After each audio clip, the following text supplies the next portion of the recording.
We have another great show for you this week. I have a chat with the director of Clown in a Cornfield. We look back to the year that was 1991. We pit the 6th day against Replicant. And the return of Jarret Gahan and the Space Cat. Space Cat? Space Cat. Meow.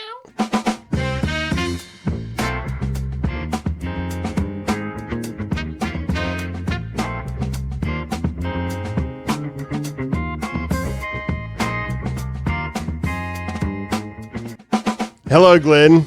Hello, Ben.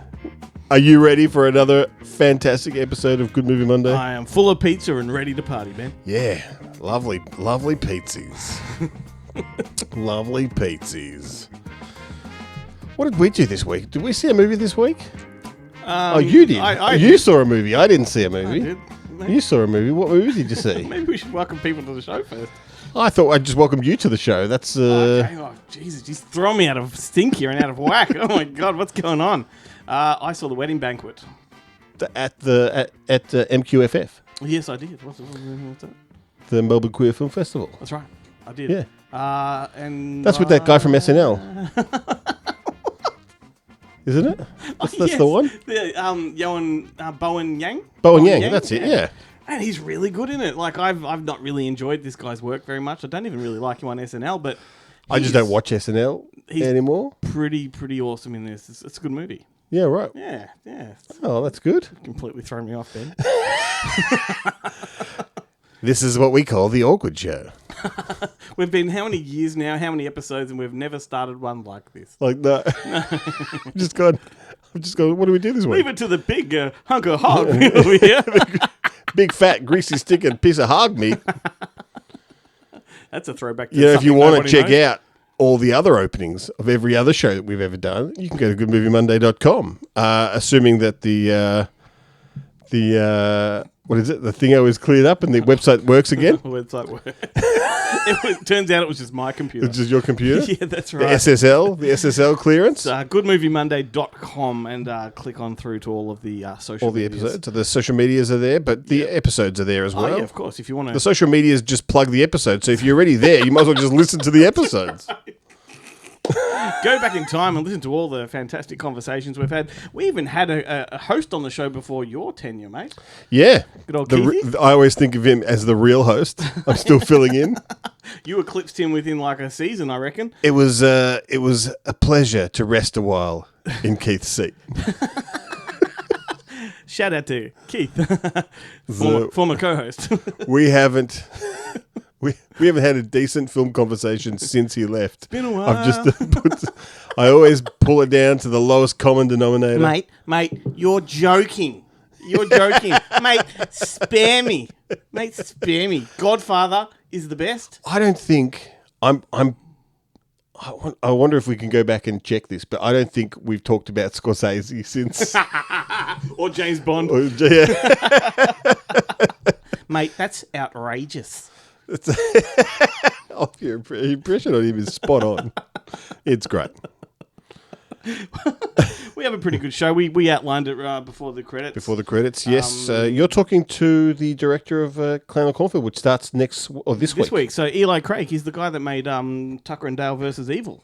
Which is a fantastic film. It is. You've seen Clown and Cornfield. We'll talk about it as that interview gets closer. But yeah, and the Boneheads are back, of course, this week. Yes, well, two of the three, and they're joined by a new member of the Boneheads, the Space Cat.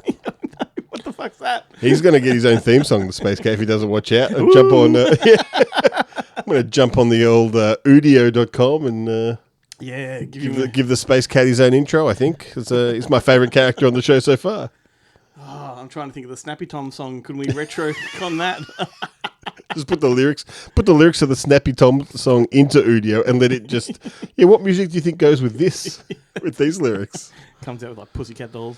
But the big one is Jarret's back. Yes. PE class is back for the first time this month. If you don't jump in every week to listen to us, and you're familiar with the show, then you might not be aware that he's doing it every month now. He's no longer a weekly part of the show because he's gone and had himself a little lady. Yes, he has a child. And so which one of the 3 Men and a Baby do you reckon Jarret is? Do you reckon he's a Ted Danson, a Steve Guttenberg, or a Tom Selleck? He's probably Tom Selleck. You reckon? Well, he has Because- that mustache sometimes. Because let's face it, I'm Ted Danson, and you're Steve Guttenberg. Oh, that makes me very happy. I would love to roller skate down New York. Yeah. Listen to the sound of the city.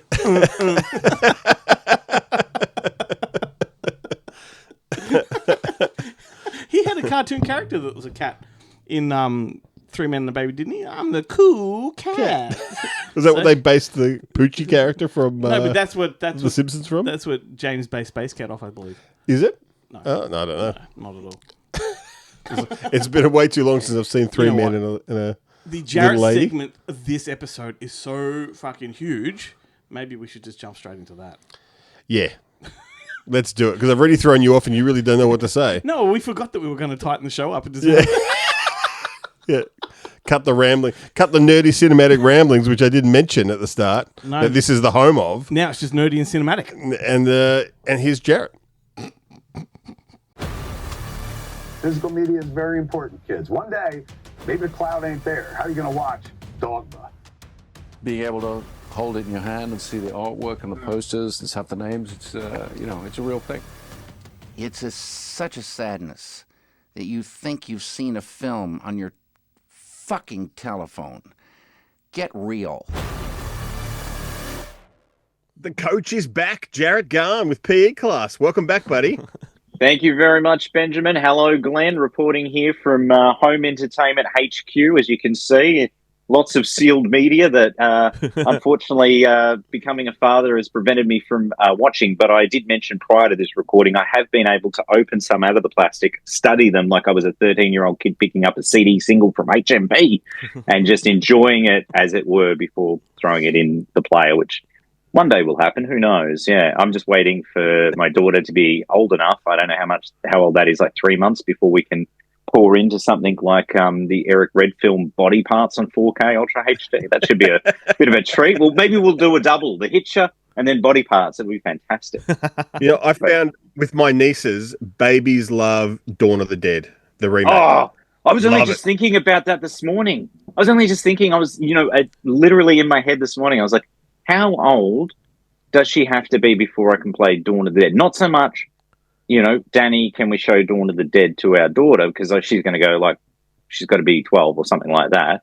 In my mind, I'm like, how old does she have to be before she can just appreciate it, even on the simplest level, without reading anything into it, just to be in awe of the visuals and watch it long enough? And I was like, You are going to either... You are 6 months. 6 months, Ben? 6 months. You are going to either raise an absolute cinephile or you're going to have someone that absolutely hates cinema. It's going to be one way or the other. It's a delicate balance, isn't it, really? Well, I've already said to Danny we should we'd watch a movie where, regardless of whether it's a family film or, a film sort of aimed at a wider sort of audience, that we could run a little quiz. Because, I love quizzes and trivia. So we watch the movie, and then I say, watch the movie carefully, kind of like seen it.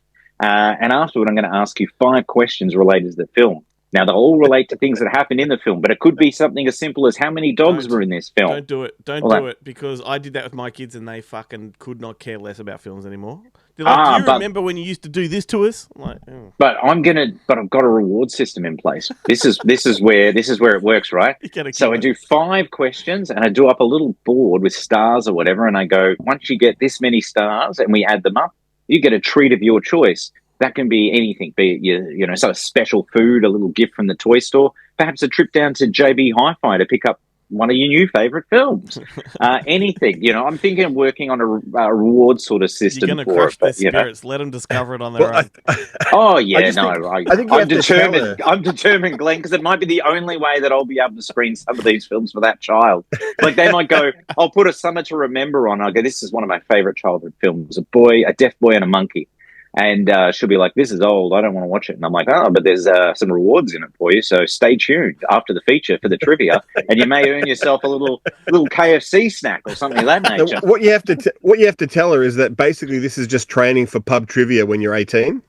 Like, these are the questions that are going to come up, so you need to know this stuff. Like, you don't have to enjoy it. It's like general knowledge. It's like playing Trivial Pursuits. This is it, and this is why when we go to pub trivia, when they bring in the sports questions, you're like, you can be the person that does the movie questions. So just have a sporty friend that does the sports questions. Plus, maybe if you're good enough, we'll form a family team and we'll all go down there and play together. Yeah. Anyway, we'll pass see. The test. She's got to pass exactly. the test to get into the Gahan family trivia team, though. Well, that's true. She's got, 18 years, so she's got a bit of time. So I'm going to start prepping very early. But yes, I'm hoping Dawn of the Dead, you said 6, and I'm hoping that you meant 6 months, not 6 years, because the earlier the better, because there's multiple cuts of the film, and I wanted to see every cut of the movie. And possibly do some trivia after. What were the differences between Dario Argento Presents Zombie and Dawn of the Dead, the Khan cut, and Dawn of the Dead, the theatrical cut? Have you watched Daddy's documentary on the differences? Yeah, exactly. Yeah. So I don't know. That's one film I might prevent her from seeing Caligula. So. The Caligula, yeah. she can't even watch that video essay. God forbid she hears Dad say something like, copulation, ejaculation. Maybe not even the Seed People video essay with this one's the clitoral hood. Yeah, exactly. Now, what did you see in this one that you didn't see in that one? A whole lot of cock. 12 inches of horse cock. That's correct. God damn you! All right, so moving on, gentlemen. May is a massive month for releases, and it's predominantly, sort of classic titles that are coming to physical media in the 4K Ultra HD format more than new release content. There is a couple of new release titles I'll mention, but for the most part, I'm going to stick with the classics. The first title I want to talk to you guys about, of course, is a film that, I don't know, did you catch up with this one, Glenn? I know Ben, when he finally caught up with it, loved it. The Substance, Coralie Farget's The Substance. Fantastic, awesome. Yeah. Terrific film. Well, it's finally getting its 4K. I know I've mentioned it on the show, I think, countless times, because the 4K has been out in the US and the UK for some time through Mubi. Pretty substandard sort of edition. Likewise with the Mad Men release, the only special feature on this one is one of her short films, Reality, which I think she made maybe just immediately after The Substance, and I think it might have even been on one of the streaming platforms. So it's a bit lackluster. The thing that's so weird about that is that Mubi are like a German company, or Mubi were bought out by a German company. And Germany traditionally does some of the best releases of stuff. They always jam-pack their stuff full of extras. And Mubi seem to be like the lone light who go, we're going to fuck the fans. Yeah, I have no idea. Yeah, the Germans are so pro physical media. They do not only special editions of the most obscure films, but they'll do like 6 variants of it with different art on each media book. And seemingly people collect every one. I hate media books. They're just so cumbersome. They don't fit on a shelf, and they're just, the art's fantastic, don't get me wrong. That's one of the reasons I haven't picked up the Phantasm 4K, because the only market that's got Phantasm on 4K at this point in time is Germany, and by all reports, the transfer is phenomenal. Doesn't have the Atmos track that the US Blu-ray does, but the transfer of the film's phenomenal. All the special features, archival stuff that's been on the Arrow or the Wellgo. But I refuse to buy it because I don't want a bloody media book in the collection. I don't think I've got any more. I've still got the old Warner, digibooks that they did. But even those I'm starting to get rid of because they're coming out 4K. I've got two. I've got 2 that I bought in Vienna 2 years ago. X and Bloodsport are the only German media. That Bloodsport is a fantastic edition, because that's I think it's Cape Light or something like that, or Koch Media. Like I got the Steelbook. It's the exact port of that German release. I think I got a Steelbook in the UK, and it's a phenomenal release. And from memory, I think it might even have Atmos. It may. I think it does. I think that and Kickboxer have Atmos on them, which now we only need Wrong Bet on 4K. But I'd have to get Atmos. Yeah. Yeah. Don't do that. Yeah. Don't just go like this. Yeah. It's in the archive. It's somewhere in the archive. Somewhere there. Around the corner. Now, moving on. It's on the only shelf that's higher than a Blu-ray shelf. It's the only shelf I can put it on, because it's exactly, because the stupid sizing of the bastard thing doesn't fit up there. Yeah. I just upgraded North by Northwest recently, which made me super happy to 4K Ultra HD, because it's in a standard Amaray, and I did have that US Digibook. I think the only US Digibook I have remaining. There's a handful. I still have One Flew Over the Cuckoo's Nest, because that hasn't had a 4K. And The Hustler, because that hasn't had a 4K, so I've still got those. The nerdiest conversation on the internet. It totally is. Before we lose the entire audience, I'll move on to a trio of Clint Eastwood titles that are coming out on May 14. We've got Pale Rider, The Outlaw Josie Wales, and Dirty Harry, all coming to 4K with Dolby Vision, with newly mixed Dolby Atmos tracks. Couldn't be more excited. These are coming out at a very reasonable price, under 30, which makes me happy that Rocha made the decision with Warner to just do the standard versions locally and not the fancy boxes they did with Wizard of Oz and Nightmare on Elm Street, which were price prohibitive when you set something at $60, $80. People just want the film sometimes. And best of all the special features are on the 4K as well. So it's just a 4K, but all the archival content's on there. And I can't wait. And I do, it's that time of year, right, where JB has a certain sale, the buy one, get one free. So I'm certainly hoping it's returning this year because these guys don't land till I think May 14. So around that time, anytime between May 14 and the end of the month, hopefully there's that sale and I'll be able to snap up these suckers at a heavily discounted rate. Clint Eastwood releases have nice cover art too. It's attractive. They do. I was worried then, Glenn, you were going to say, oh no, they're going to release the thing where it's got the disclaimer. The Clint Eastwood titles aren't included in this sale because they've been doing that lately. They're not including some of the newer releases, but big, Wicked and things of that nature. I don't think they'd prohibit us from buying the Clint Eastwood films on 4K. If they did, I think I will literally cry. Anyway, moving on, some other back catalogue titles that are making their 4K debut locally. Now, these titles have been available in the US and the UK for some time, but they're coming out locally on 4K. We have Drive, which is coming out through Pinnacle via All Interactive Distribution. That's their in-house label. They obviously released it on DVD and Blu-ray some time ago, however old that movie is, over a decade now. So they're doing the 4K, and I don't know for a fact, but I think it may be a port of the US master, which means it's just got kind of some archival extras. It will have Atmos, but it won't be quite as souped up as the second site release. Now people can watch The Driver and Drive back-to-back in 4K. Isn't that amazing? Yeah, totally. Wow. See, the golden age of physical media is upon us, folks. And the fact you can buy both of them locally. Yeah. Like, people will go, I just import everything from overseas. Australia sucks. Well, we might have to wait a little longer, but remember the days of when films opened in theaters? We had to wait 6 to 12 months. Sometimes we didn't even get it in theaters. It would go to video and you would have to wait 2-3 years. You can even throw Baby Driver onto the end to make it a trilogy. Well, that's true, but it does have Kevin Spacey, and the less said about him. No, I'm kidding. I'm just joking. Good old Kevin Spacey. You could throw Control on there afterward as well, because doesn't he do the voice of the person in the car in that movie, that one that Eagle put out some time ago? Which is funny, because there's that Anthony Hopkins one that just came out recently. Yeah. I really want to see that one. I think it was in cinemas for 2 days. Is it Trapped or something like that? Yeah, that's it. Yeah, I think that might have been the problem. The title was too similar to the M. Night Shyamalan film. And people are like, I've already seen it. I thought that movie was a remake of what was it? The one that we released, The Glass Coffin. Oh yeah, Glass Coffin. You're right. Yeah, it's very similar in concept. But the difference being Anthony Hopkins and the chap that plays evil characters in everything, whether it's I don't know, I can't remember his name. He's a Skarsgård, isn't he? But yeah, it's Bill. Yeah. Bill, yeah, that's right. Yeah. Nosferatu. Stellan, Bill. Yeah. That's right. Yeah, he does. He plays a creepy character and everything. He's got, the older brother that no one talks about. William, Billy. Yeah. That's why the creepiness is why they used him as the red herring in was it? Barbarian. Yeah, and it was done so well. Actually, on a side note, have you guys seen the trailer for that new one, Weapons, from the director of... How good does it look? Yeah. It's a great trailer. Yep. Looks spectacular. I'm really excited about that one, but hopefully it sticks the landing because, sometimes these fantastic trailers with a director who's done a phenomenal debut sort of feature. Anyway, so I'm optimistic, quietly optimistic. Moving on to another 4K title that's making its local debut, been out overseas in the UK for some time, US, Snatch, Guy Ritchie's Snatch. Now, unfortunately, it is just a single disc release locally, just 4K. Did you enjoy the way I just kept saying Snatch? Snatch? Yeah. Guy Ritchie Snatch. Guy Ritchie Snatch.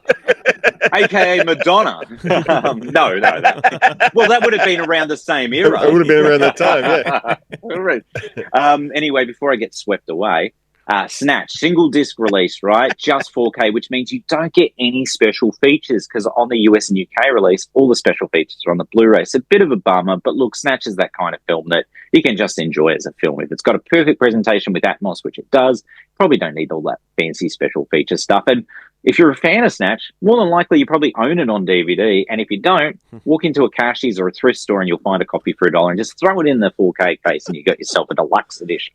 Because that's the thing.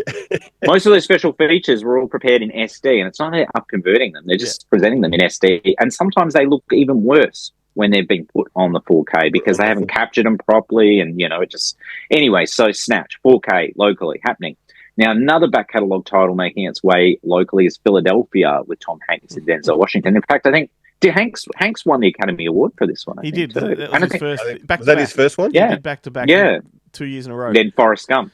Yeah, I mean, I love Philadelphia, but that one scene, like it's really arty. Is it the one where he's dancing in the red light? Yeah, hate it. It's never sat well with me. I thought it was the other thing, but yeah, that dancing in the red light. Yeah. It never sat right with me. I remember seeing it theatrically, and came 1993, I think, came out.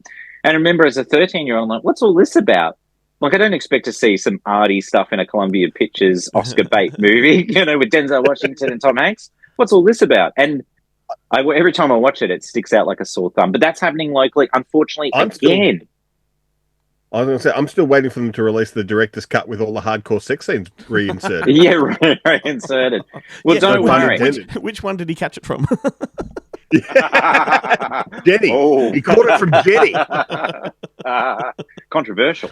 That one, again, unfortunately, all the special features were on the Blu-ray on the US and UK release, so that means it is featureless. It's just the movie, but it does have an Atmos track. And look, I mean, I guess Philadelphia is the kind of film too that you don't need all the special features for. You can just watch as is. And again, you can probably pick up the special edition DVD anywhere for $1. It's also the movie that Jonathan Demme backed up from Silence of the Lambs. So it's like I know, a lot of weight to this film. Oh, absolutely. Without it, soundtrack.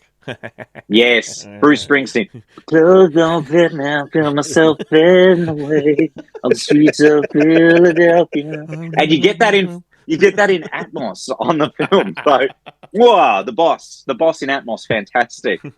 Boss Moss. And moving on to another release, Megan is coming out on 4K Ultra HD locally. Now, this is an interesting one because when this one came out on physical media in the US and the UK initially, it likewise. In Australia, it came out on DVD and Blu-ray. There was no 4K. Then 6 months later, Universal goes, surprise, we're double dipping. We're putting the 4K out. So you bought the Blu-ray. Now you're going to have to buy the 4K if you're a big enough fan of the film.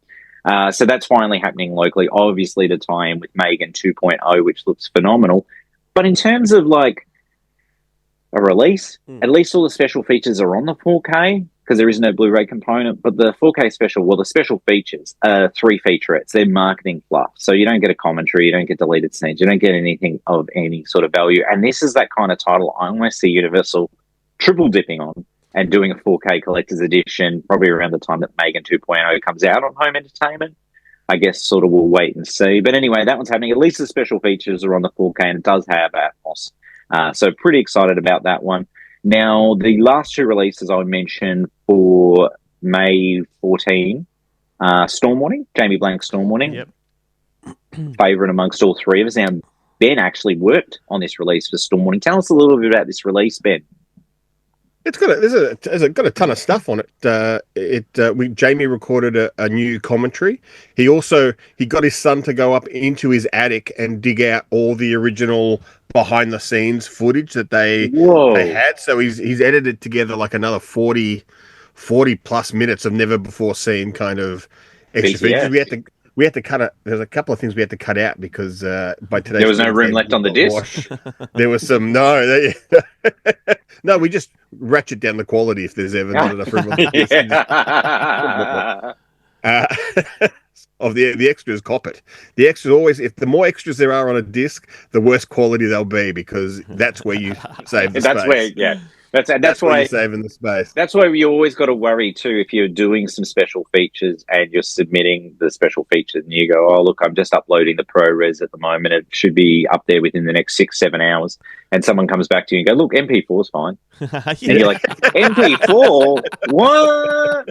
Look, the lesson I take away from this that's what we're going to get encoded to anyway. When you're young, never store anything in the attic because when you're old, you might not be able to get it back down. You'll never be able to get up there, yeah. I struggled to bend over to pick something up, let alone go up to grab anything.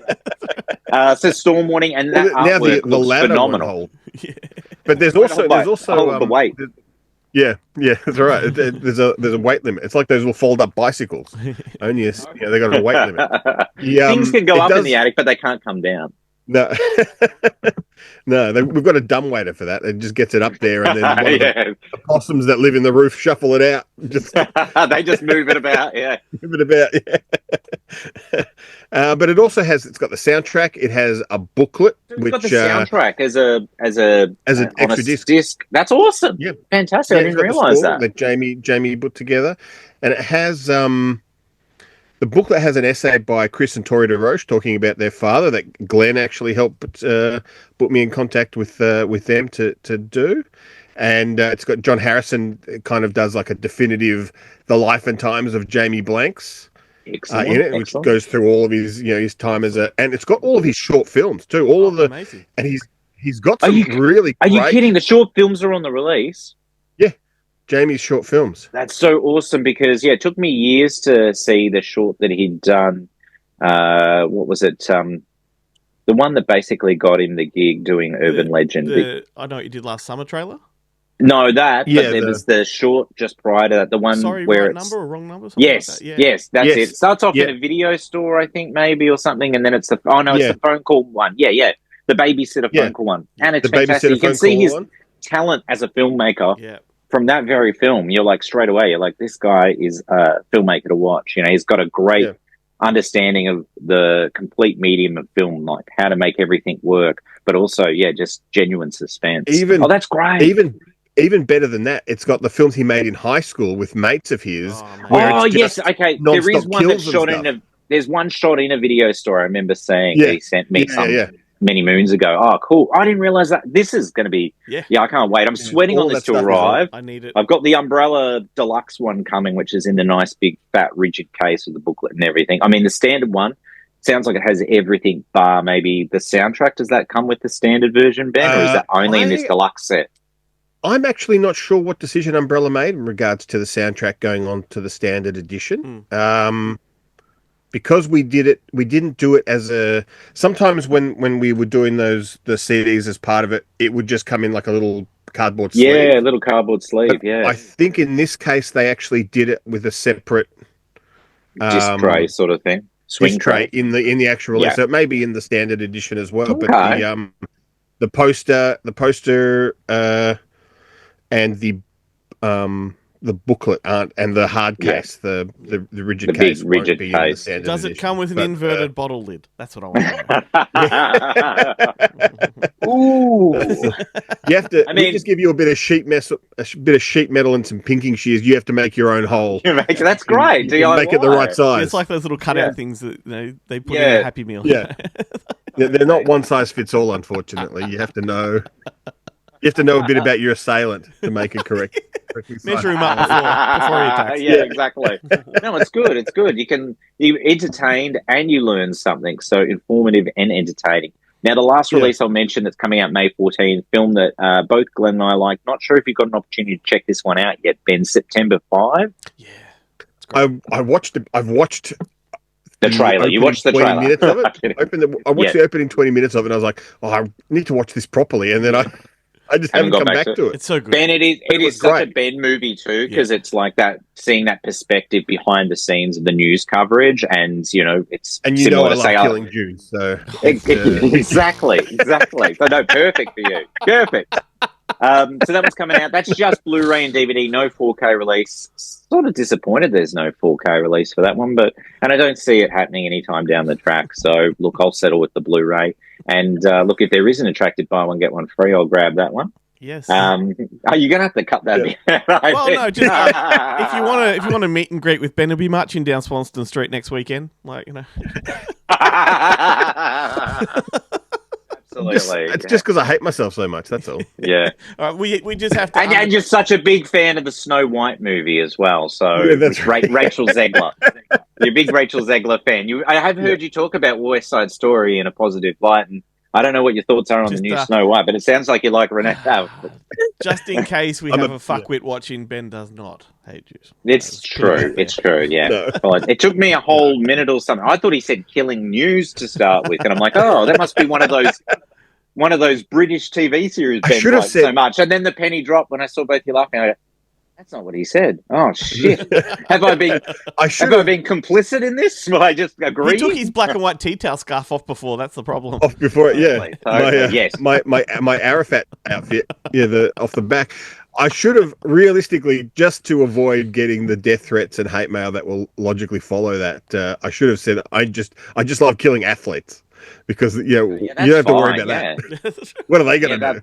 That's fine. I mean, look, OJ killed his wife Nicole, so and people still let's kill some athletes.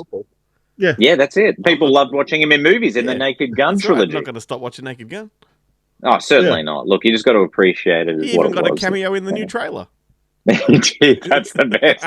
I can't wait for that movie. Have you seen David Zucker's come out like on The Attack? It's like, fuck off, seriously. And look, you sullied your career with those scary movies. Yeah. You came over and took over the Wayans Brothers franchise. It was just a stupid decision with very average parody films when you have such an incredible career of pioneering those. He's come out saying these guys don't understand our comedy. It's like, do you understand who these guys are that have made it? Like, I think they've proven themselves exactly more than once. And they go, oh, sorry, well, I haven't been to the movies since 1999. And I noticed that some of the comments he's given the press, because he's gone out on this press tour, like, dissing it, but he's saying stuff that he said to me. It's almost verbatim where he's saying, like, you can't unsee it once you've seen it, And I'm like, that's the line you gave me. Yeah, exactly. He's just got his repertoire of I things asked him that he why goes he hasn't to. watched part 2 of Flying High. Yeah. Because you can't unsee it once you've seen it. I'm like, dude, but it's a good movie. You should check it out. Yeah, and it's like, dude, I don't think it's going to destroy the legacy of the original for you. Maybe for other people and that didn't everybody else appreciate returned. It was just you that didn't. No, and I'm excited to see that actually Kino Lorber are doing a 4K Ultra HD of Airplane 2 as well. Amazing. So I'll be able to have both of them in 4K. It is. It's a great sequel. And I mean, and we came from the time of when it came out not long after the original. Not like now where you've got like a decade between films, and so it's an impossible task to compete with the original. It's similar to Weekend at Bernie's too. It's no Weekend at Bernie's, but it's a hell of a good time. It's a supplement. It's exactly it. Yeah, it expands upon the universe and adds a little extra. And it's not it's a cash in that came at the right time, not the Anchorman 2 or the Zoolander 2 or the Dumb and Dumber 2 that comes 10, 20 years later and just fails to, capture the lightning in a bottle of the original. Cash grabs. They're the quick grabs. Yeah. Dumb and Dumber. Oh, that actually, I didn't mind. I didn't mind. You didn't mind the prequel. I didn't like the prequel. I didn't mind the sequel, the one that everyone spoke shit on, that apparently might have been funded with. There's a whole great story about. Jump on YouTube and read about how that movie was financed. Franchise to an R-rated franchise, pretty much. Yeah, totally, absolutely. Yeah. Okay, so moving on, May 21st. May 21st. What's coming out, gents? No, we've done May. Oh no, we haven't done May 21st. Tommy Boy's coming out in 4K Ultra HD. Amazing. Absolute classic, but unfortunately, gentlemen, it is a 4K only release, no Blu-ray. All the special features are on the Blu-ray, and I have said it in the past, like Snatch and Philadelphia, the kind of films you can just buy and have on 4K. You probably don't need to watch all the extra features, even though the critically lauded films say. But in the instance of Tommy Boy, if you're buying Tommy Boy on 4K, there's a very good chance that you are a huge fan of Tommy Boy and you need all those special features. Admittedly, none of the special features are new. They're all taken from the 2-disc special edition DVD and Blu-ray that have been out. So, look, maybe hold on to that and put it in the jacket, or just import the US one. It's available in a steelbook and a nice 4K release with a slipcover. Does this mean that we're going to get a Black Sheep as well? Black Sheep has already come out in the US, but mind you, it's come out through Kino Lorber, similar to Airplane 2. So it's the studio Paramount not doing it directly. Yeah. So as for what that means locally, probably going to have to import that one, which is fine because the 4K disc is region free, but however, the Blu-ray is region A. So if you want to watch any of the special feature content, yeah. And I don't think there's a lot of special feature content. I think they've got an archival commentary on that one and a new film historian type commentary. So, but anyway, yes, no, I've been on the fence about ordering Black Sheep. It's currently sitting at around, to import it, sitting between $50 to $55. The sweet spot for me for that one's about $30 because I own it on DVD and I'm like, have I watched it in the last 5 years? No, but I know as soon as I watch Tommy Boy, I want to watch Black Sheep. Yeah. So once it gets to $30, $35, I'm going to dip my toes into that one. And I hope that whoever I order it through doesn't stuff up and send me that god-awful New Zealand horror film, Black Sheep, because if they do, there's going to be threat of physical violence. Yeah, I didn't like it. I love that the trailer was great, but I'll leave it at that. May 28, 2 releases I want to mention, the first of which, a bit of a contentious one in that we're one of the first markets to get this one released, let alone on physical media, and it's Rust with Alec Baldwin, a film that drummed up a lot of attention 3 years back when they were in production. And obviously, an unfortunate accident occurred on the film. I've had a chance to see it. It's my favorite film this year. Like I really love it. That's reassuring to hear. It shocked me how well it was made and shot. Like obviously, Helena Hutchins passed away making it. No pun intended. It is. There are so many puns that I had to avoid writing my review for that film. Yeah, I can imagine. They reshot it. I'm like, oh, that doesn't sound good. You can't use that wording. Yeah. But like what a lot of people like have come out attacking it, saying it's disrespectful and all this kind of stuff. But if you watch the documentary on Apple about it, you'll see that the reason they redid it and went back and finished it was to honour the legacy of her and to show the world at the insistence of her family, mind you. And even that doco even goes right through to them premiering the film. So they go to wherever she was from, and her family attend the screening, Slovakia, and it's like that, it's a really special sort of moment. But I'm quite keen to check it out because I was floored by the trailer. I actually looked at the trailer and went, "This looks magnificent, like beautifully shot." Yeah, and that's reassuring to hear. And I did actually just finish watching the final episode last night of The Baldwins. 8 episodes, reality series. Alec Baldwin's warts and all reality show that he's obviously done because he needs to turn his public persona around, because not only is he known for being a bit of a prick in public, but then obviously the coverage and the trials, multiple trials that they had for this film. And I think it does a good job of it because it really paints him in a human light and not in a way that's condescending, in that you're just like, oh God, it actually shows that he is an aged man, 66, with 7 children, the youngest being like 18 months, 4 animals, tiny apartment, and a mix of unusual quirks. Like he's got OCD. Yeah, sorry. I thought when I said it, I was thinking of the band Orchestral Maneuvers in the Dark, and I'm like, I haven't slept much, folks. That's what Parenthood does to you. You said OCD so much it's lost all meaning to me. Let me say, Ben, can I just say it one more time? So it's OCD. Okay, there I go. 4 times. My hands are washed to that. Anyway, The Baldwins, it's actually a good reality TV series to check out. I enjoyed it. And plus, one thing that I took away from it is how passionate Alec is about not only acting, but film in general, and his ability to recall lines from films, but also lines from films that he's made. And one of the other things I really liked, we spoke about this off air, Glenn, is the podcast. He did his brother Stephen Baldwin's podcast, and Stephen Baldwin tries to pick out a few of the films that he thinks are the lesser Alec Baldwin films, and Alec's quite defensive of them, including, what is it, The Last Shot? The film he did, and he's like, that's actually quite a, because it's not a great film, but it's certainly not a bad film. The one he does sort of diss on is The Shadow. Like, he's not a huge fan of The Shadow. Love The Shadow. I love The Shadow. I do too, but he wasn't a fan. It's such a good film. And he worked with Russell Mulcahy on it as well. The interesting thing about that podcast is that their sister sits in on it too, and she is a complete non-cinephile. She knows nothing about movies whatsoever, and she's completely frustrating both of them all at once. It's the best, because she keeps confusing which one was in what film as well. And I'm like, when it comes to Alec, you don't forget what Alec said. You might get Billy and, Stephen confused here and there, but Alec, come on. I think she names the film and he goes, "No, I didn't do it. That wasn't my film." In what episode LA Confidential. One point she says LA Confidential and he goes, "No, I wasn't in LA Confidential." He goes, Kim, my ex-wife Kim was in that. LA Confidential. In what episode of the reality show, Jarret, does Daniel open a fast food hamburger chain? Strangely, you don't see either of the brothers, but there is a lot of interesting sort of cameos, because one of the things that kind of comes out is how fast people were to distance themselves between, him after the incident and the people that sort of stuck close. And the people that stuck close to him, like one of them, I didn't even realize they were really good friends, is one of the actresses from that TV series. She's a stand-up comic. Forgive me, I don't know her name. The Sabrina the Teenage Witch. I think she might be the auntie or so. The blonde aunt? Yeah, and they're like best. Oh, okay. Best friends. Carolyn Ray? Yeah. Yes, Carolyn Ray, yes. and they're best friends, and they have such an amazing rapport with one another. They're finishing each other's punchlines, like they're creating jokes on the spot and finishing them. They make for a great comic duo. I want to sign up to see a film with the two of them. I didn't realize when I was watching the documentary about Rust, the woman that came in to sort of finish the pickups, the cinematographer that replaced Helena, she's the director of that Marcel, the Shell with Shoes On. Oh, you're kidding? No, really? Yeah, which is fantastic. Like that is That's one of the great amazing. animated films. So absolutely, well, it's I didn't stop know. motion animation. So like, she shot it. Yeah, it's an art of its own, a dying art that you've only really got like Adam Elliott that's doing films. People. Yeah, totally. Yeah, she kept focusing on the rocks. No, we can move. We don't. We're going at multiple frames per second. We're not. It's not just one. We can follow that. We can.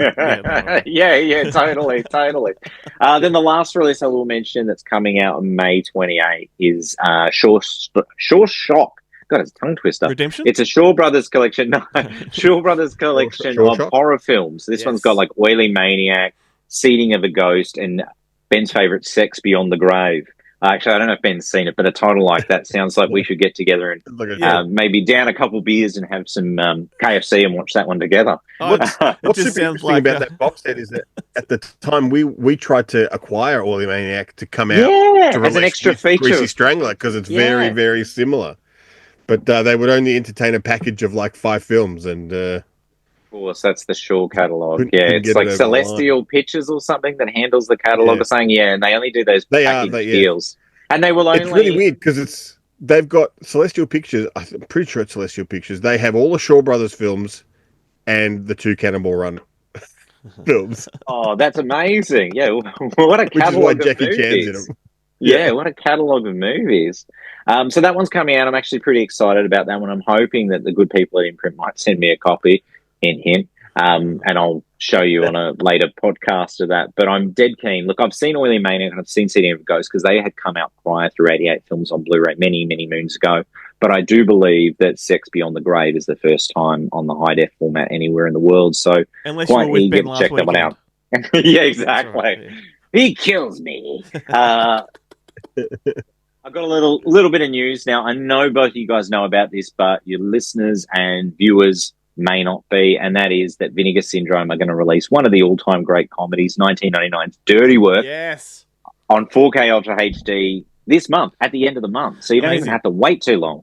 Good news is not only is Dirty Work coming out in 4K, but they've actually been able to create the dirtier version, Dirtier Work, which features all of the original jokes that didn't kind of pass the test screenings and the studio weren't happy with because they wanted to, sanitize and get a PG-13 rating so they could get it out to a wider audience. It's all been restored and they've painstakingly done so. So hats off to them. And it's also got an assembly cut included on a Blu-ray on the disc as well, which allows you to see extra unseen sort of material that may not have been, fit the film for pacing or whatever. And it runs at about 2 hours. But look, there's never enough. I'll take as much norm as I can 100%. Get.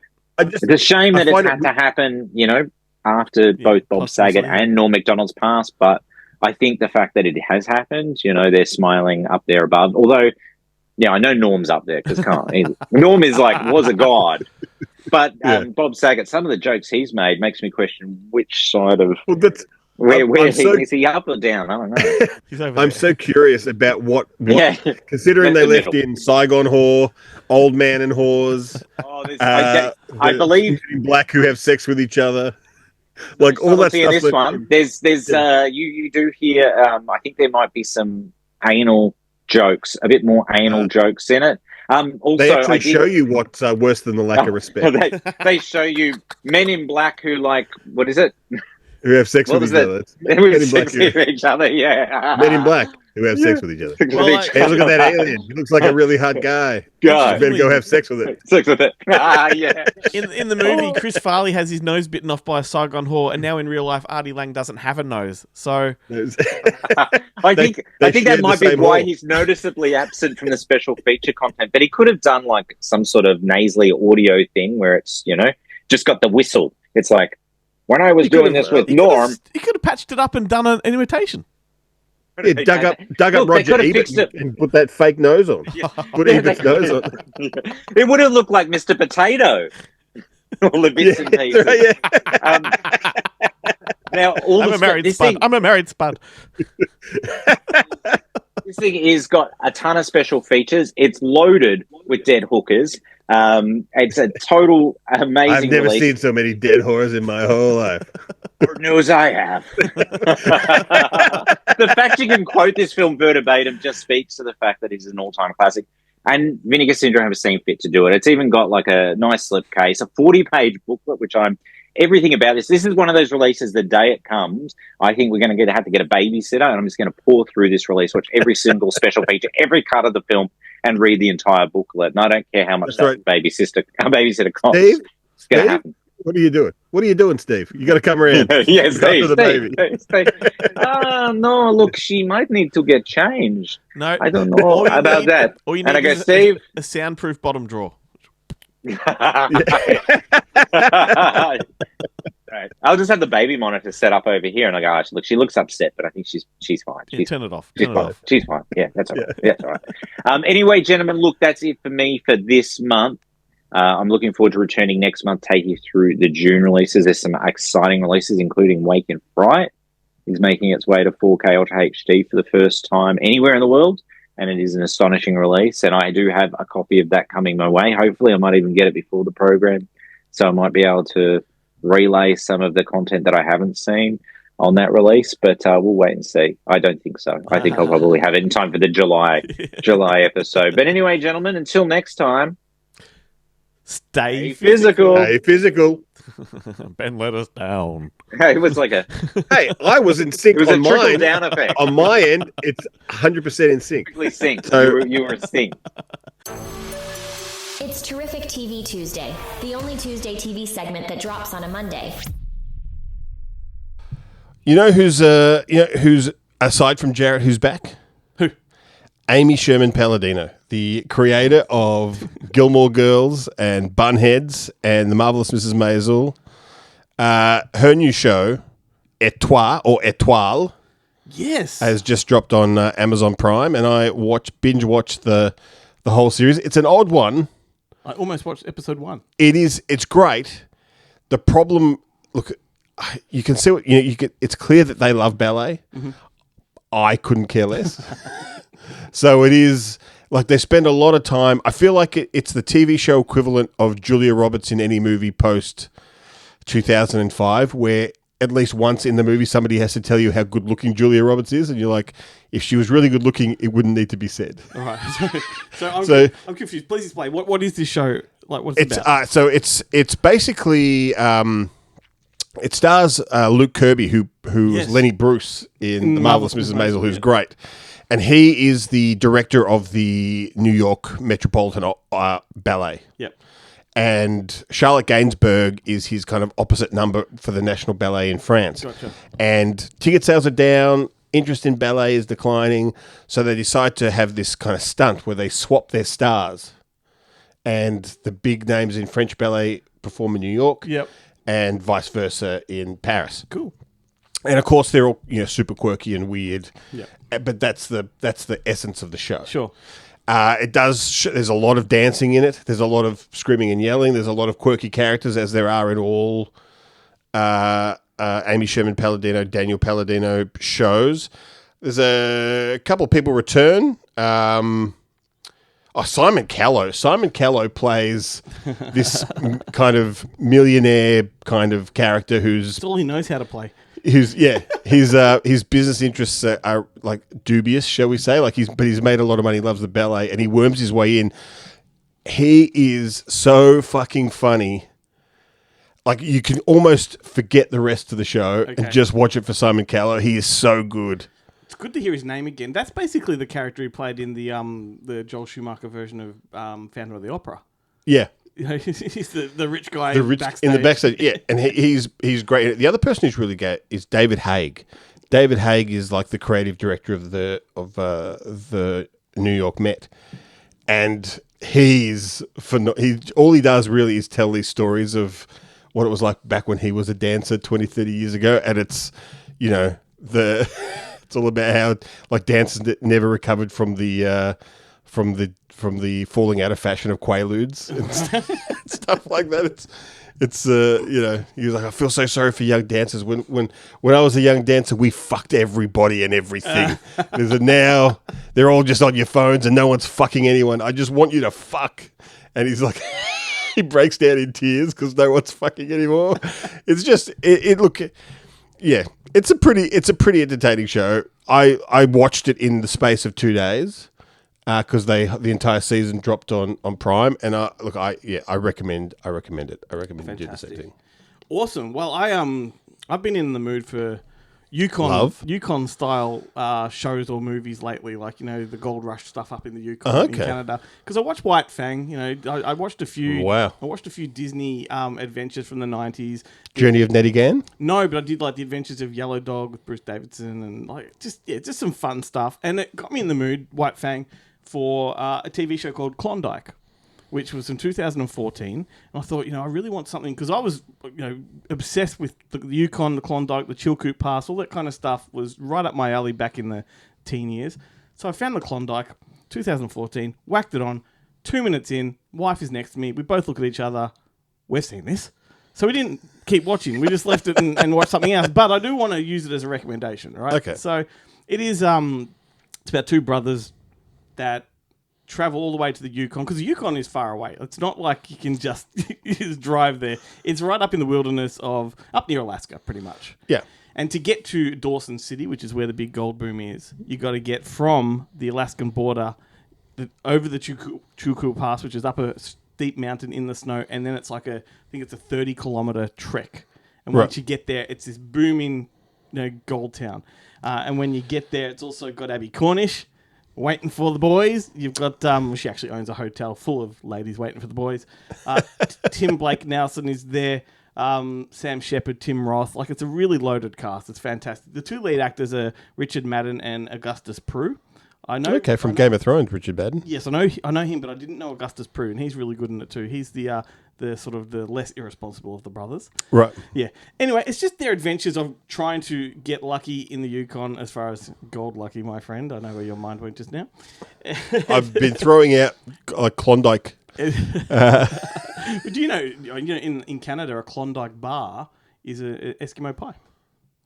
Really? Yeah, that's what they call them over there. Right, because it would probably be racially insensitive to call it an Eskimo pie. That's right, yeah. We don't have Eskimos. What does it matter to us? It's fine, we're fine. Yeah, that's right. But anyway, look, I won't go on That's too much why we had about fags. Yeah, that's right. We used to have fags. It's produced by Ridley Scott. It's all about, just getting to the gold, staking a claim, digging, and then once you find the gold, it's all the keeping everyone else from killing you and taking it. It's all the vultures that want to swoop in and take it for you. So, which is like an entire season of Deadwood. Yeah. They find the claim and Major Dad comes down to try and take it from them. Totally comparable show. It feels the same. It's probably not as gritty as Deadwood, but it's definitely like a hard yakka kind of show. You can feel hard yakka. You can feel the dirt. You can feel the hard. Sweat. What was the Australian show? Golden Years. That they did as for the barge as olden days. Yeah. Bad hat. Dirty sleeve. Mud. That's right. Mud, boys, mud. We'll give our flesh and blood. Klondike. Our backs may break, our sets may shake, we'll all pretend our beards ain't fake. It's on Amazon Prime. When someone goes out, mud. Hey, it's White Captain America here. How awesome is Good Movie Monday? Apparently the home of nerdy cinematic ramblings, even if Glenn openly despises Marvel movies. Except for Man-Thing from 2005. What the fuck? That's the shittest one of them all. Douche. All right, so Eli Craig, guy that did Tucker Dale vs. Evil. His new film is Clown in a Cornfield, which is based on a popular teen slasher book, which is actually one of three. It's a whole trilogy. A YA? So we can expect... If you're looking for that section in your local library. We can expect 3 movies, I reckon, because there's 3 books. And, with Tucker and Dale versus Evil, he kind of subverted the genre, the hillbilly slasher genre. He doesn't so much subvert this, although there is a bit of a pivot halfway through the film that does kind of, I guess, subverts, not in the same way Tucker versus Dale did, but it does change directory. But it's just a real by-the-numbers slasher that's done well. That's the way I would describe it. It's like a Children of the Corn. Yeah. Without the And like tonally, I kind of compare it to, I know you didn't love it, but Eli Roth Thanksgiving, like it has that kind of look about it. Yeah. And I think fans of slasher movies, and you all can chime in and agree or disagree, we're in it for the formula. We just want to see it done well. You know, we want to see a good slasher film, and I think this one it hits all the right notes. But I like the Cornfield setting is always like that latest remake of Children of the Corn, the one that they shot here, which I actually really liked. Yeah. Has that similar, you know, and the thing that's so like we don't really have cornfields. I mean, I suppose we do have cornfields here, but for us it's sugarcane, but it's the same thing. Yeah. But no one ever takes into account that they're full of snakes, and there's like they're just running from. And there isn't. That is the one disappointing thing about this film. Is that there is not one scene where they think the clown is coming to get them, and it's just a rattlesnake that kills them. Just a random. Oh, I wasn't expecting that to happen. Well, they're in the wrong part of the country for rattlesnakes. But are they? I thought rattlesnakes were everywhere in America. Dearie me. Is it? Where is it in America? Where is this is like Idaho or somewhere like that. Right. Yeah. Anyway, so farm country. Yes, indeedy. So anyway, let's have a chat with Eli, and we'll be back after that with some 1991. 1991.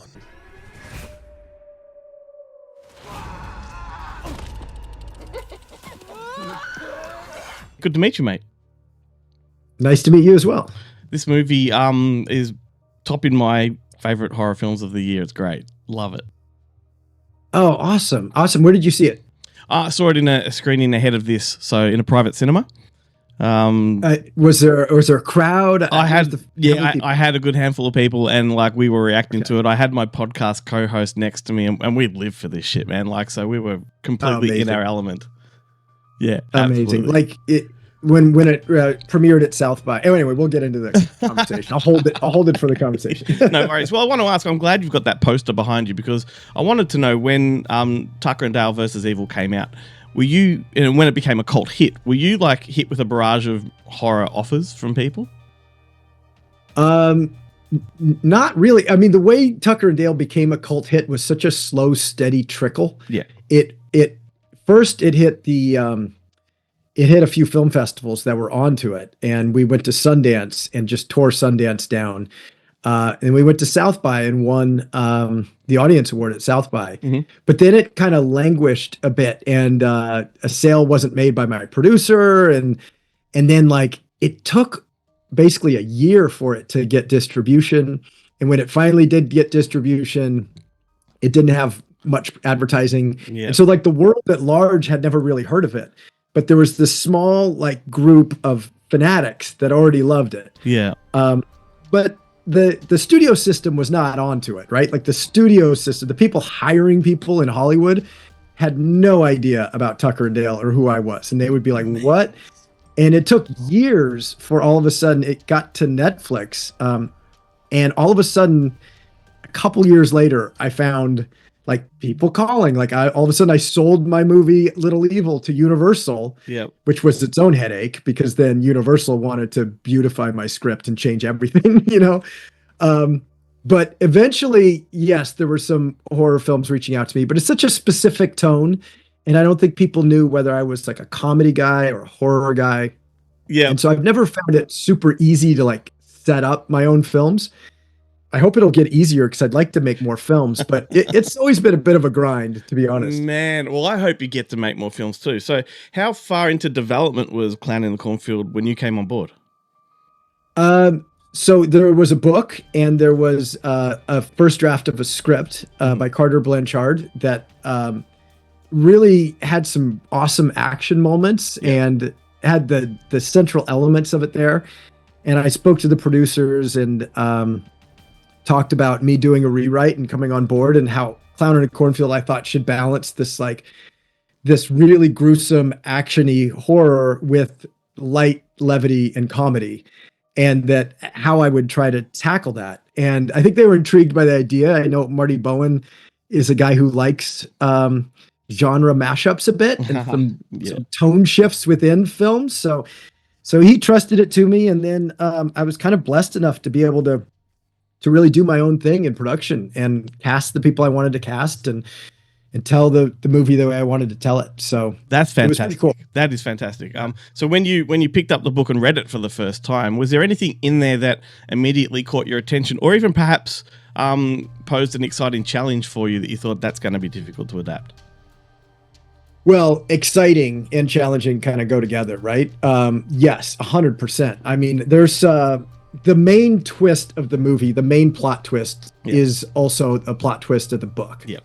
And once I got to that moment, which if you see the movie, you'll know what I'm talking about, but I can't tell you exactly what it is. But there's a moment where the movie really shifts tone, it shifts pacing.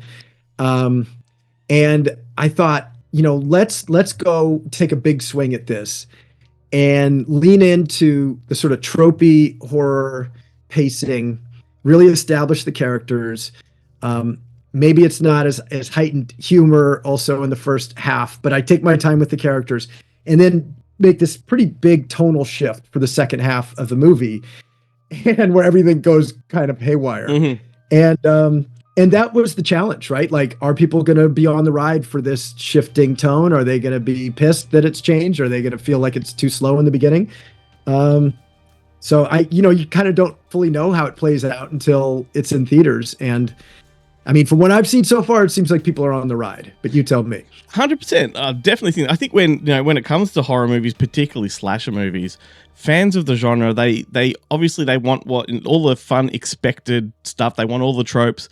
But I think they want the unexpected. Like, they want something to shock them because they've seen it so many times. And I think you've nailed both briefs when it comes to that. Do you have the audience in mind when you are making the movie? Like, or are you just focused on getting the adaptation right? What's the stronger drive? I kind of feel like the audience is another part of the plot in a way, because I'm actually kind of plotting what I think the audience will think is happening next. And so I'm trying to play with a lot of people's emotions. And that's a lot of what filmmaking is, right? You're just trying to sort of manipulate people's emotions through the story you're telling. And a lot of my manipulation, if you want to say that, is like kind of leading to a place where they feel very sure of where the film's going to go, and then not giving them that, and then kind of reversing those things and giving them something totally different. Absolutely. Given that I have a short amount of time with you, I'm going to pivot a question here just to something completely different, more of just an interest point of view. You as a filmmaker, I'm wondering, are there ever moments where you've planned a scene, you've set it up, you've rehearsed it, and the second that you start rolling and you see it through the lens, you feel like it's just not right? I'm wondering what happens in those circumstances. What do you do? Well, 100%. So much of directing is, I think, about just being real with yourself and being honest and gut checking everything. Mm-hmm. And that's sort of why I have a hard time accepting that the movie, I don't know whether the movie's going to do well or not. I'm very suspicious as a person of something being off or something not being right. And so in the moment, that's your one chance to fix it. Yeah. There was a scene, there were many times. Yeah, I would wake up 2 hours before going to, I'd wake up a few hours before going to set. We were working mostly nights, and I would have 3 hours before going to shoot, and I'd be like, I need to rewrite this. Oh my God. and I would rewrite. There's moments I could just specifically, I'm just so happy that I revised some things, because it would have really brought the plot down, or people wouldn't have, there were jokes that I would add. And then even in the blocking rehearsal, sometimes I find something that's just not working, or it's slowing down things, or kind of, there's just some element that isn't right. And I would run back to the cast as they're getting ready before we start to shoot and say, we need to rewrite this thing. We need to figure out something else to do here. Specifically, I'll just tell you one thing. When everybody was crawling into the pipe to get out of the shed that they were hiding in, there was this like tender moment with Cole and Quinn where he's like, if you're scared, hold my hand and I'll be there for you. And we'll make it through this. And as I watched the rehearsal, I thought, wait a minute, like Quinn is tougher than Cole. Like Quinn's going to be on her way. Like she has to be the hero. So we quickly revised. So he's just, they're just getting out of there. And she says like, hurry up. and he says what he needs to say it's also a plot twist, but then they dive in and get out of there. So yeah, those are really important moments on set. Yeah, for sure. So, and when you're making this film, are you tapping into like your knowledge of horror films? And if so, are there any references you're pulling from? Like, are there any films that are leading you in a certain direction that you sort of rely on for a bit of reassurance and direction? Well, I mean, 100%. I mean, I grew up, I really wanted this to be like an 80s sort of throwback slasher movie that felt gritty and very special effects heavy and not visual effects heavy. And so they're all those sort of mass killer classics, slasher films. You know, Halloween, Friday the 13th, Leatherface, of course, you know, Texas Chainsaw Massacre is huge in my mind. 100%. But then also really looking at Scream and the meta elements there and thinking of this as somewhat meta in a more modern way. And then looking at The Master, to me, is still like the one that I went back and I just watched because this is kind of a Predator movie, was Jaws. And I have a little homage to Jaws in the beginning because to me, the corn is also kind of like the ocean, you know? Can't really see through it. And when you're above it, you see this long line, but you don't know what lives within it. So I was playing with like a little bit of elements of like the water line above the cornfield and breaking above that. Dude, that stuff is what will absolutely get the horror fans in. And we lap that up. That's fucking awesome. So 2 more questions before I let you run. There's 3 books in the series. Do you plan on adapting them all? Yes. And if we get to, I would say that because, you know, it's weird to be an artist who makes movies because you kind of want to do your art all the time, but you need some money. You need a decent amount of money. We didn't think we had enough for this ever, but that's the way it goes. And if we get the money to do it, I know Adam Caesar loves this version of Clown in the Cornfield, and we've talked a lot about what the sequel will be. And even possibly like inserting a sequel into his series of books that kind of fits between book 1 and book 2, like what happens with Quinn entirely at college. And then go to Kettle Springs for 3. But, you know, we'll see what happens with this movie. Cool. I hope it does happen because, like, there's nothing better than a really good, strong horror franchise. It's just the best. Final question for you. I ask this to almost everybody I chat to, but is there a movie from your youth that really set you on a course to become a filmmaker? One that just lit that spark?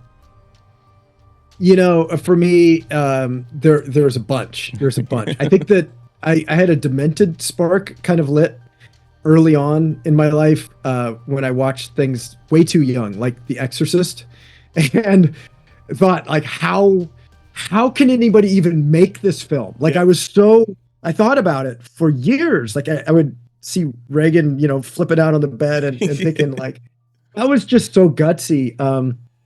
And then, you know, watching The Shining too young, and then revering and watching over and over and over in college. Like every night we'd come home from the bars in college and watch Evil Dead 2. You know, so it's a combination of those with my love of, like, you know, the Steven Spielberg sort of action films and the James Cameron action films. I was just a huge fan of T2 and huge fan of everything Steven Spielberg did, especially in the 80s and 90s. And so I have like a kind of an action-y sort of love of horror. It's like action with a bit of humor in it mixed up. Bill Murray as well. Bill Murray, Groundhog Day. What About Bob? Yes. What About Bob? and you know what? An unknown and unappreciated. I got to drop this because one of my favorite Bill Murray movies is this unappreciated one called The Razor's Edge. Oh, yeah, absolutely. Yeah. Just an amazing, I love watching comedians play like grounded real roles, and his character in The Razor's Edge is like, it's just profoundly, it's a profound movie. And couldn't brings more. light and comedy to it as well. So fantastic, man. Thank you so much for making time. Like, truly sincere when I say this is a really cool slasher movie. Like, loved it. Okay, well, thank you so much, Glenn. 1991, Seattle grunge band Nirvana released their seminal album Nevermind to critical acclaim. The record was awarded Best Cover Art in Pedophile Weekly magazine.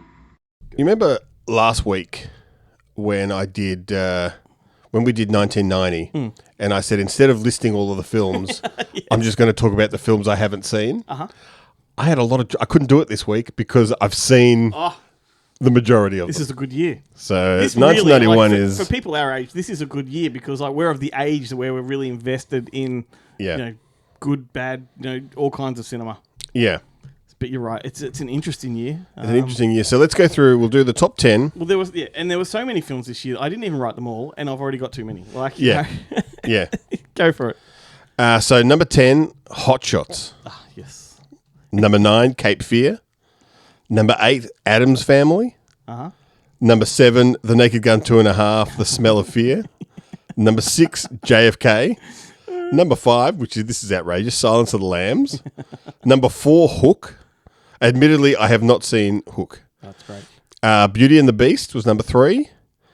Robin Hood, Prince of Thieves, what a banger. Of course. And number 1, Terminator 2, Judgment Day. You know Robin Hood, Prince of Thieves is not the only Robin Hood movie that came out that year? I know. The other one was the... the Patrick Bergen one. The Patrick Bergen one with Uma Thurman as Maid Marian. Yeah.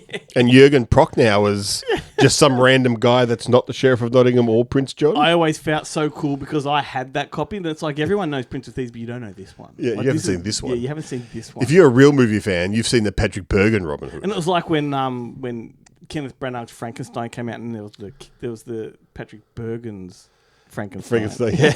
With Randy Quaid. I've got that one. Well, funnily enough, Patrick Bergen will come up again later in the show. Okay. Should we run through, or do we want to? We've had a long show. Should we? I mean, we can look at some highlights. We'll do some highlights. I mean, I'm going to say this first one only because it is on every single streaming service. Yep. Wrong bet.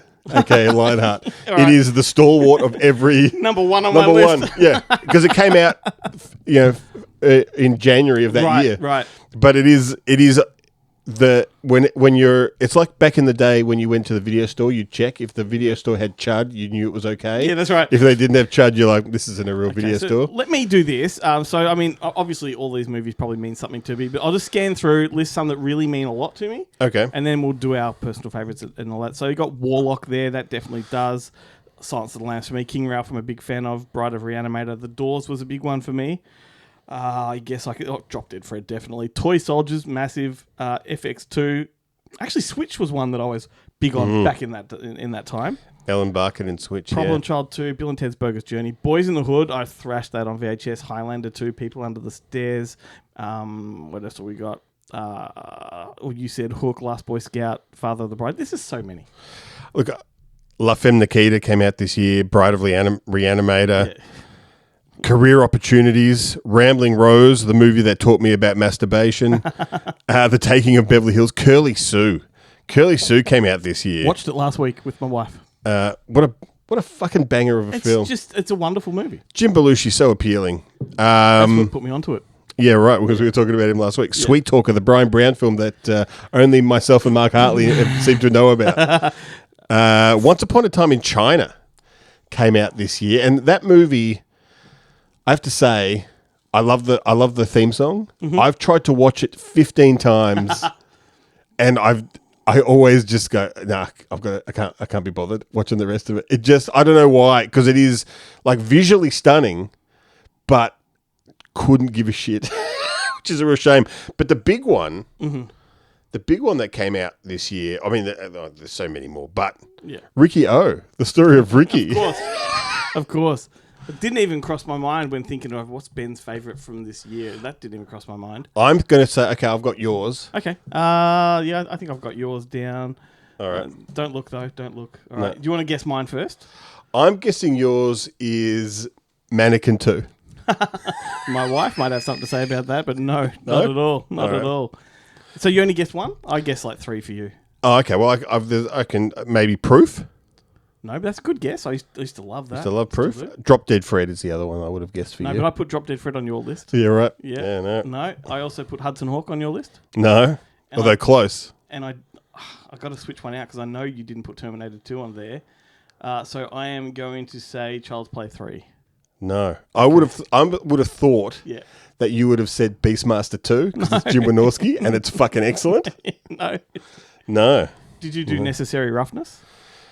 I didn't do Necessary Roughness. Mind you, that doesn't feel like a 90s film to me. I feel like an 80s movie. So my favourites of the year, and this is purely because they're just sentimental, like, I'm very nostalgic for them. Toy Soldiers. Yep. City Slickers. Yep. And What About Bob? What About Bob? Yeah, I think one of the top 20 greatest comedies of all time. What about you? So what are yours? So... Well, you did Showdown Little Tokyo, didn't you? Yeah, look, that's not. No, that wasn't my favorite. That's one of my. Yeah. Showdown Little Tokyo. Dutch / Driving Me Crazy. Oh, yes. But the one is Last Boy Scout. Of course. That's the one that. Although I was reading today about the troubled production, about how Shane Black, Bruce Willis, and what's his name, Joel Silver, like, just basically had. Dick measuring contests for the whole thing and almost derailed the movie. It was like a massively troubled production. But I watched it again last night, and I get that it's frat humor. Yeah, it's the plot. What did Roger Ebert say? The plot could have been stolen from any Lethal Weapon movie. Don't care. Yeah, just like pure Tony Scott. Yeah, pure Tony Scott. I've loved it. Yeah, it's great. And I honestly, I could have also gone with The Commitments or Commitments, or Fried Green Tomatoes. That was massive for me. I used to absolutely adore that film. But let's not forget that this is the year of Ernest Scared Stupid. Yeah. All right. So now we've said that, we can move on. Like, that's just. It's also Don't Tell Mum the Babysitter's Dead. I know. Harley Davidson and the Marlboro Man, which holds the record at my video store as the most often stolen tape, along with Half Baked. Yeah. Two stoner movies. For me, in my store, the most stolen was definitely Don't Be a Menace to South Central while drinking Juice in the Hood. The amount of money I spent replacing that bastard. Yeah. Also, Flirting was a big one for me, which is the sequel to The Year My Voice Broke. Still has not got a local release. Oh, and one that we didn't mention, Wedlock. Yeah. What a fucking banger of a film. Do you know what I remember more than the film itself was the trailer for The trailer for Wedlock, the TV spots and that when he's putting the thing around his neck. Yeah. Yeah. Man, Fisher King, Freddy's Dead. Like, so many Soap Dish. Fucking hell. You know one in Sydney Noodle, I used to stump people all the time? Yeah. Whenever they laid David Lynch's Jude on me, people under the stairs. Of course. I was like, yeah, suck on that. You got to remember that Ving Rhames is in it, and then you got no problems. But otherwise, name another Everett McGill film, you cunts. Heartbreak Ridge, go for it. I'm ready for you. Should we mention FX2? Oh, and FX2, yeah. See, this is the problem. This whole segment, like we could just do a whole show on this, and just ramble and tangent, and it would be fun and probably appealing to nobody. All right. Why don't we ask see what the Boneheads thought? Good idea. No, I just can't tell if James is ready. Welcome to Bonehead Weekly Fun Size. We're joined today by Space James, Cat. That's I was your hoping cue. he would say Space Cat. Space Cat. No, Space Cat. Space Cat is with you always. That's awesome. We're talking about the movies of 1991, and Chad has a plethora of picks. Which one do you want to name, Chad? Well, I'm going last, so you two go. Well, then I am going to go and pick out the greatest movie ever made. That's right, The Hard Way with James Woods and Michael J. Fox. That's your favorite movie from It 1990. really isn't. Barton Fink is a fantastic film that came out with the Coen brothers that year, and Barton Fink thank is what I God. picked. Although I did, as a kid, have an attachment to The Hard Way for some odd reason. I don't know why. That being said, there's a ton of bad movies that I enjoy that came out in 1991, but Barton Fink is just perfection. Yeah, there were some great films from 1991 that are just at that level, but are still amazing. They're not good, but I enjoy them, and I was probably at the right place at the right time. But Barton Fink, if you've never seen it, although I'm pretty sure most of you have if you're listening to Good Movie Monday or watching it, it's about a writer going through an existential crisis in a hotel room, and John Goodman plays, well, we won't tell too much about it, and he's doing a screenplay, the writer is, about boxing. It's a lot. There's a lot of layers to that movie. Space Cat, you're next. Could it be that you and I have lived so long as to have outlived our usefulness? That's a good movie too. Star Trek VI: The Undiscovered Country is one of those rare movies that 6 movies into a franchise based on a television show still works really well. It's Christian Slater's best film. and I really think it captures his oeuvre. It is a fitting closing to the franchise for all the original cast together.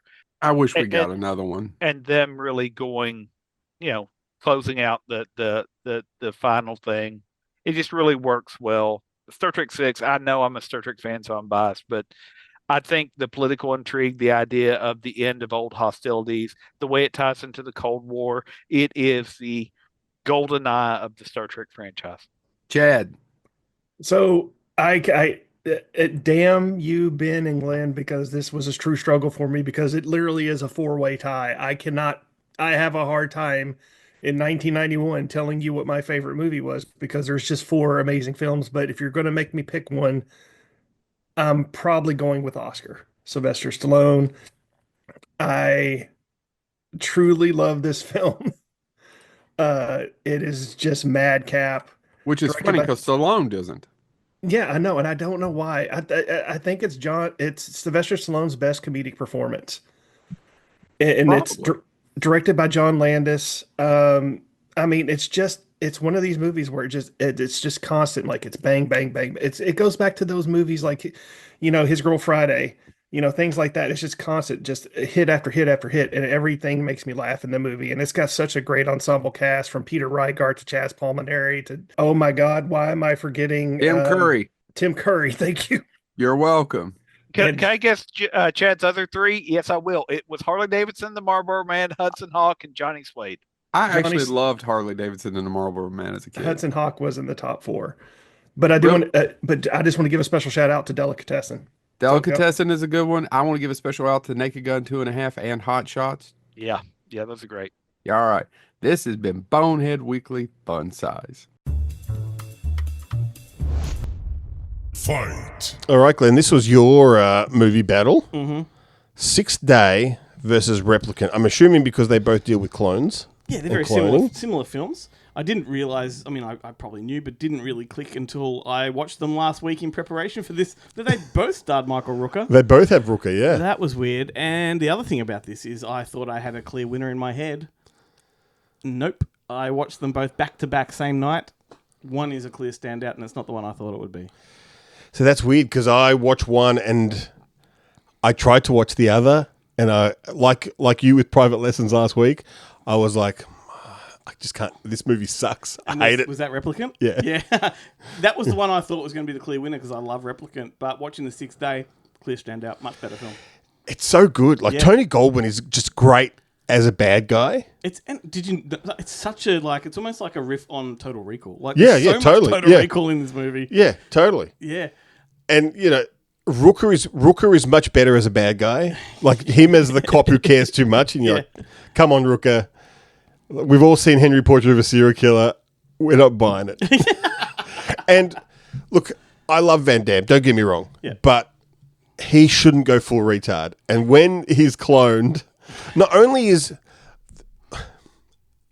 possibly my biggest problem with the film, which is really a ridiculous thing to have a problem with, but bad guy Van Damme's haircut in it is so upsetting. He plays a serial killer in Replicant, and he's got like a long sort of fucking, like a Michael Hutchins haircut almost. You know the black guy in Futurama that does he's got like Hermes? that Hermes. He's got that guy's haircut. My manwich. He's like he should be the lead singer of Counting Crows with that haircut. You guys are snobs. So he gets cloned. They figure the only way to catch this serial killer is to clone him and then use the clone to try and help track him down. To tap into his his brain. It's like it's the twin what you syndrome. do in the future if you can't afford a what is it? What do they call it? A profiler? Yeah. If you can't get a profiler, just clone him. And it's much easier. I think it's the 5th or 6th movie where he's played dual roles. Well, funnily enough, directed by Ringo Lamb, whose first English language film is Maximum Risk, the other Van Damme movie where he plays a clone. Yeah. Where he plays twins. Twins. So he's twins. Double Identity. And what's the other one? Is that what it was called? Double Identity? Double Impact. Double Impact. Yeah. Look, he's done it numerous times in his... the best one still is is when he plays Jean-Claude Van Johnson in the TV series, where he runs into himself from Time Cop. So fucking good. Whereas I really, really enjoyed Arnold Schwarzenegger's performance in 6th Day. Like, it's actually one of the best, like, his acting performances. It's really good. And like I said, his character is basically straight out of Total Recall, has the same kind of dilemma all the way through the film. Yeah. But this is directed by Roger Spottiswoode. Like, good director to begin with. That made a difference. Yeah. I found that the effects, they held up quite well. Particularly like the flying, like, droney helicopter things. Look, I put it on, funnily enough, funny you mentioned that, because I put it on, we had the cleaning lady around. Yep. And my father was pretty much locked in my office because, otherwise he gets in her way. And so I was like, I'll put the TV on so you can watch something. And I put on 6th Day because I'm like, it's good if I can listen to it. Yeah. If I don't have time to watch it, at least I will have heard it again. Yeah. And he's watching it. After about 10 minutes, he's like, hey, Ben, is this a science fiction movie? Look at these helicopters. It's all about those helicopters. Yeah, and you can fly them with your wrist. He goes, we can play 4 of these now. Oh, man. Michael Rappaport's in it. Yeah. And he has the thing about Michael Rappaport is that he basically excuses the entirety of the porn industry because he's got the hologram girlfriend. He goes, it's basically the analogy that you use for fake tits. He goes, if they're in your hand, they're real enough. But the girl who's in it, the girl who plays his cyber girlfriend, who I think gets naked in it, she was like a big time soap opera. She was in like Days of Our Lives or one of those things. She starts lap dancing Arnie. Oh, Yeah. That's hilarious. He sits down to have a rest. Yeah, And she just pops on. grunting away.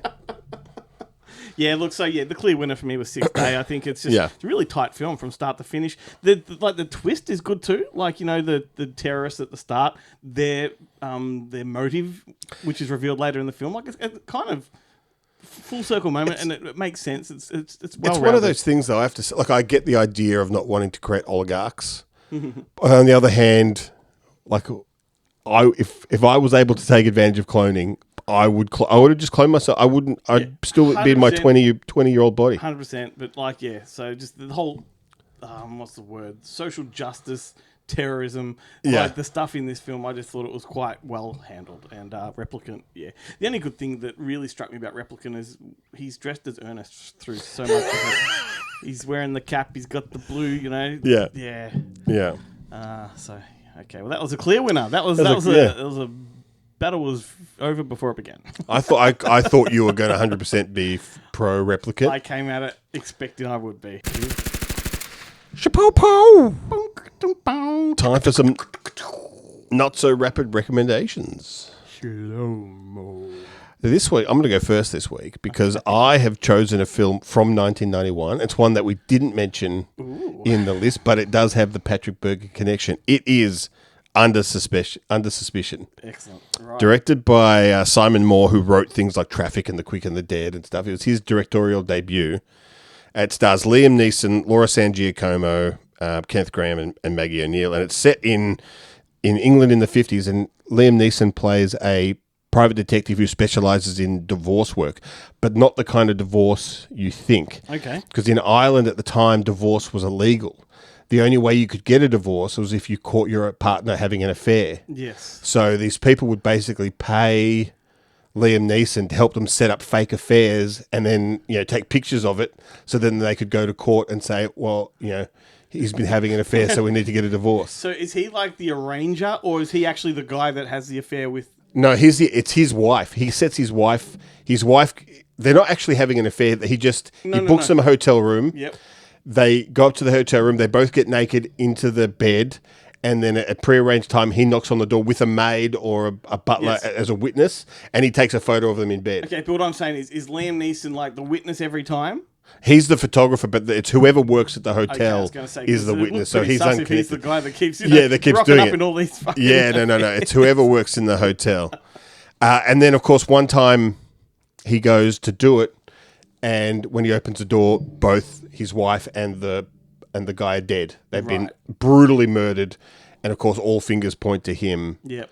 and he has to. He's under suspicion. He's under suspicion. And originally, it was supposed to be Patrick Bergen up until the very last minute when. Is that how you tied it? That was it. Was Patrick Bergen was supposed to be the lead. Okay. And he had creative differences with the director and quit.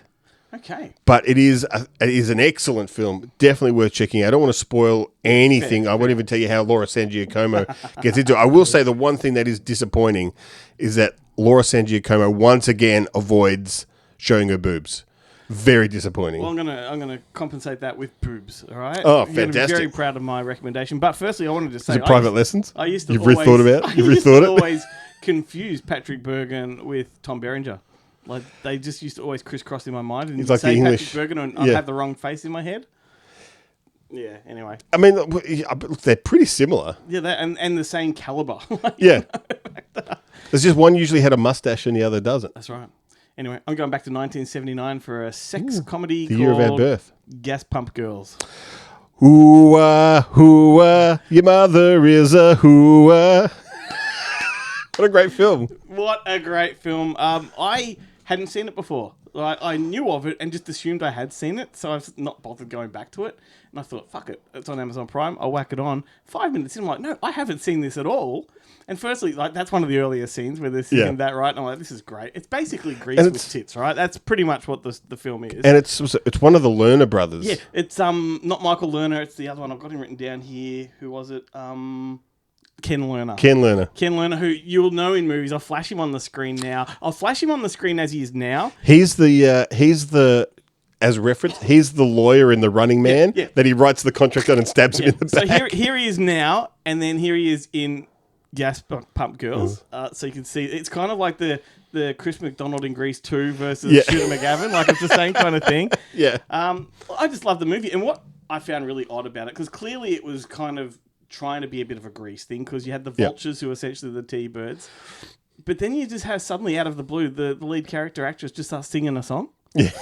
At least Grease is like littered with songs because it's a musical, but this one has 2 songs in total, and they're kind of just thrown in there for no good reason other than Grease did it, so why shouldn't we? Yeah. But otherwise, it's just about this group of girlfriends that purchase or take over their sick uncle's gas station. They hot it up to compete with the gas station across the road, and they attract guys with their tits. Yeah. And like, there's a great blowjob scene at the top of the hoist. Like, it's such a fantastic. Remember the time comedy. when petrol stations were in danger of going out of business? Yeah. It's like talk about an evergreen business that you wouldn't have to worry about it. The uncle ran it into the ground, and he couldn't compete with the big guys across the road, but he didn't try either. Yeah. He just sat making paper planes behind the counter the entire time he was there. Anyway, it's a wonderful movie. And what was interesting about it, I was reading up on the trivia as I'm watching it, and apparently the gas station is still there. It's closed up and it's boarded. So I got on Google Maps and I looked it up, right? And as I'm watching it, my wife was so fascinated with what I was doing, because the movie's on and I'd find the exact frame now on Google Earth as what's in the movie. I'd pause it and I'd say, hey, look at this. And the architecture, the infrastructure all around it, it's all the same. It's all the same, wow. Except the cars are modern now. Right, it's just a fascinating. The good petrol station across the road's gone. Right, yeah. No longer exists. Couldn't compete with the titties and the blowjobs. The little guy won in the end, but all of the houses across the road are still there. It's just a wonderful little movie. You know, I actually saw this at the Astor back when they used to play interesting things like this. Amazing. You know, wouldn't draw big crowds. This is your type of things movie. like the Giant Gila Monster and Robot Monster and stuff, and Gas Pump Girls, Pom Pom Girls. When they didn't give a shit if anyone turned up or not. Yeah, they didn't have to worry about money. Yeah, man. So yeah, I watched it with you in mind. It was a very Ben moment for me. I wish I'd watched something similarly sleazy and like Lunch Wagon or something. There is always to go along with it. Always next week. And I'm kind of thinking I'll go down the sex comedy route again. Oh, really interesting. Picked my week up. I really did. Yeah, like, it really made a difference. Titties. Titties. Well, what a great show. Finish the drink right on end. How good's that? Perfect. Well, I guess we'll see you next week then. I guess that's a sign off. Yeah. See ya. See ya.